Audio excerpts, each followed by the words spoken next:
6 months since Hurricane Ian, and we're following through this morning with our promise to let you know about the tremendous need that still exists in Southwest Florida. Fort Myers Beach, of course, was devastated by Hurricane Ian. Many buildings and homes still don't have power. There's also still limited plumbing in that area. ABC Action News reporter Heather Lee was one of the first reporters on Fort Myers Beach in the days after Ian, and now 6 months later, she shows us the improvements made so far and the work that still needs to be done.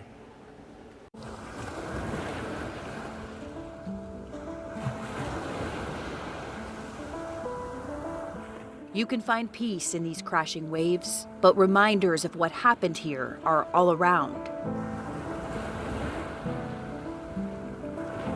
When I went to bed, they were 6 foot, and then the next morning my wife said the house was gone. The house was on stilts. That's all that was left when we got here.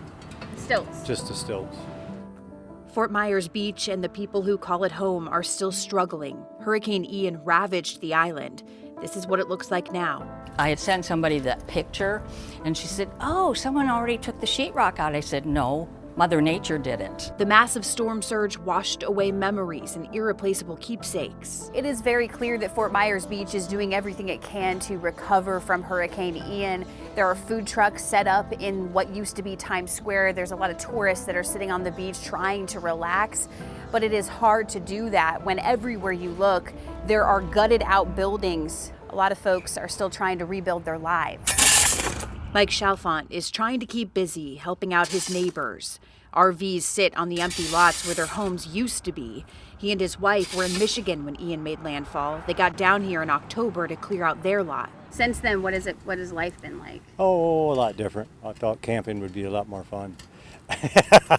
It is buying him and his wife time to figure out what comes next. Many neighbors tell me a lot of the single-story homes lifted off their foundations at the height of the storm and washed down their street. That's when they knew things were really bad. And even some of these two-story homes, you can see they are still standing. Their pilings are still there.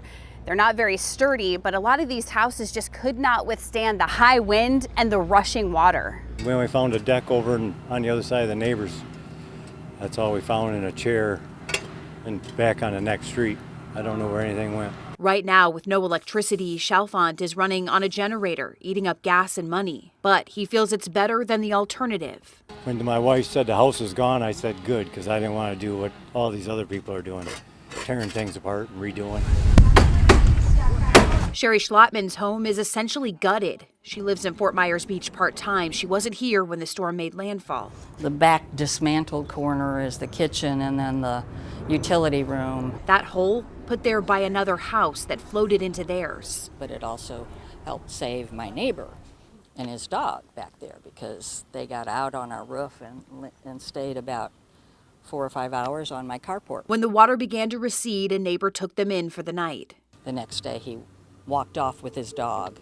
The stories of survival are no doubt amazing, but now into the new year, trying to get life back on track is not easy. We knew that it was going to be difficult, but it's nothing like you imagined. Still, it's happening, slow and steady.